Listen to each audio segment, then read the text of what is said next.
Okay, so share ko sa inyo to guys, no. So ngayong araw guys ay meron tayo ditong phone device guys, no. So itong phone device nito guys ay iPhone 6 ito guys, no. So ito guys yung likod niya guys. Yan. So nakaano dito guys, model A1549. So na-search ko guys ay iPhone 6 ito guys, no. Yan. So yung issue nito guys ay basag guys, tsaka wala siyang power guys, no. So tinry ko ito guys i-charge ay wala siyang response guys, no. So wala siyang ilaw. Ayan.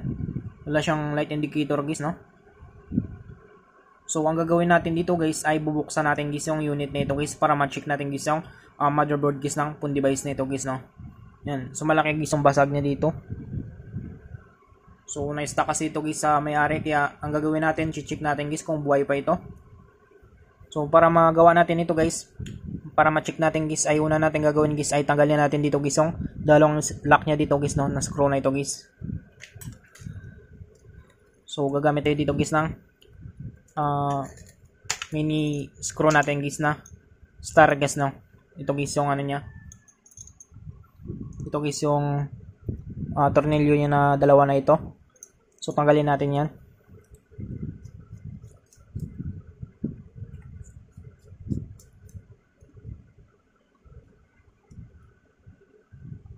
So ayan siya guys, no. So dating guys PDQ dito guys gumamit guys ng pang opening tools nyo guys, no, or pwede kayong gumamit guys ng kuko nyo guys. So sa akin guys, try ko guys gamitin guys yung kuko guys.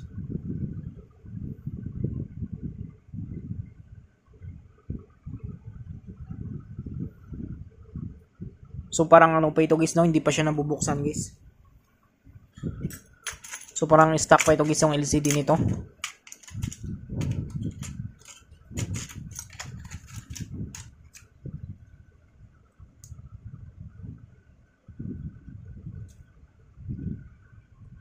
Focus natin.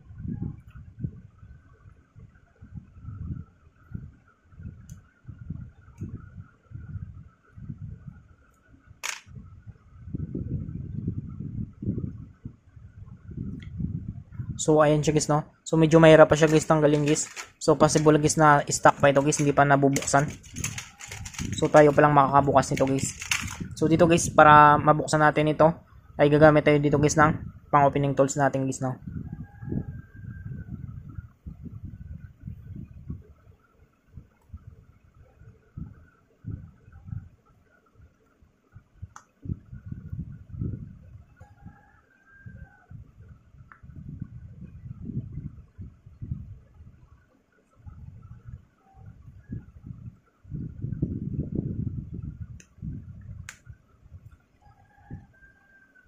So ayan siya guys, no. So nabuksan natin. So dandan natin.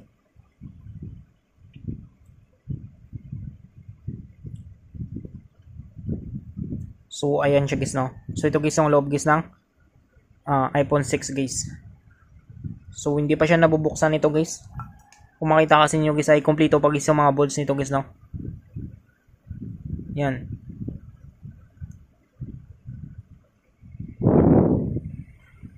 So goods pa guys, kompleto pa yung mga bolts na dito. Yan. So ang gagawin natin dito guys ay tanggalin natin guys yung IPC connector guys ng battery niya. So para matanggal natin guys, tanggalin natin guys yung dalawang bolts na ito.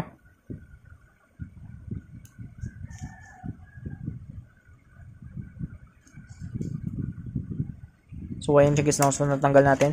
Tapos sunod natin guys, tanggalin natin guys yung metal plate na ito guys.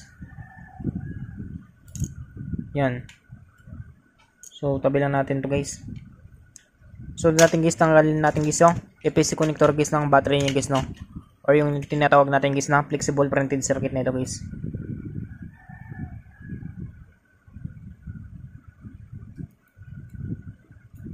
So parang stuck pa ito guys. Yung battery niya stuck pa ito guys. Yan. So dito guys, ang gagawin natin guys ay titest natin guys yung motherboard nito guys, no, kung buhay pa guys yung motherboard nito. So para matest natin guys, gagamit tayo dito guys ng digital multimeter natin guys, no. So dito guys ay magtitest tayo dito guys, ha. Check natin guys yung resistance niya guys, no. Yan. So reading natin guys yung resistance niya.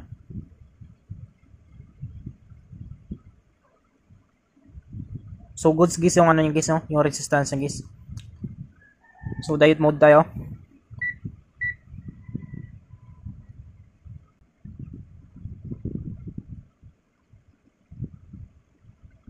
So goods guys, no? Try natin guys yung beep. Check natin yung continuity niya guys. So, dapat guys ay hindi siya tutunog guys, no? Dapat hindi siya tutunog na ganito. Yan. Yan. So hindi siya tumunog guys. Ibig sabihin guys ay good board ito guys, no? Yan. So na-test na rin natin guys yung motherboard nito guys, no? So ang gawin natin guys, test natin guys yung battery nito. So subukan natin guys kung buhay pa ito. So para ma-test natin guys yung battery niya ay magsiset tayo dito guys ng direct current voltage guys, no? So test natin guys kapag buhay pa guys yung battery nito.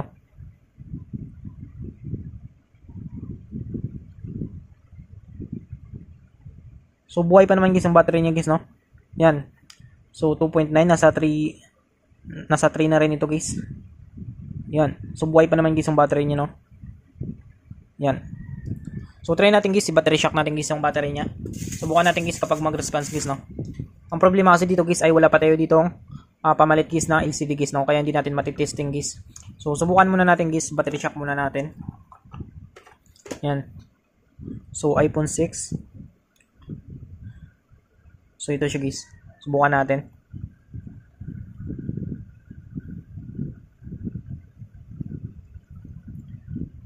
So possible guys na drain guys yung battery nito guys, no. So ang gagawin natin dito, i-activate natin guys yung battery nito guys. So subukan natin activate natin guys, no. Subukan natin guys kapag mabuhay ito guys.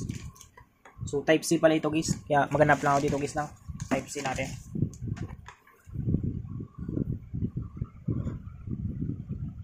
So try natin i-activate guys.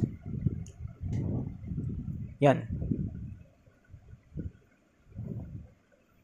So ayun siya guys, no. Kung makita nyo guys, buhay guys yung battery niya. Kumakarga guys, no. So hindi pala makita guys. Ayan. So buhay guys yung battery niya guys, no. Kumakarga. Kung makita nyo guys. Yan. So i-activate lang natin guys yung battery niya. Mga ilang minutes guys. Subukan natin guys kapag mag-respond siya guys, no. So kapag mag-respond siya guys, so confirm guys, no. Goods guys yung phone device nito guys. Pwede na natin siyang bilan guys ng bagong LCD guys, no. Yan. So check lang natin. So na-test na rin natin guys sa sa digital multimeter natin yung motherboard niya. So goods guys, no. Resistance, diode, tsaka yung beep niya or yung continuity niya guys, no. So goods siya guys. Tapos yung battery niya ay na-test rin natin. Buhay naman siya guys, no. Makita kasi nyo dito guys ay nag-charge naman siya guys. Yan. So antayin lang natin guys, mga ilang minutes lang guys, no. Ay i-activate lang natin guys yung battery nito.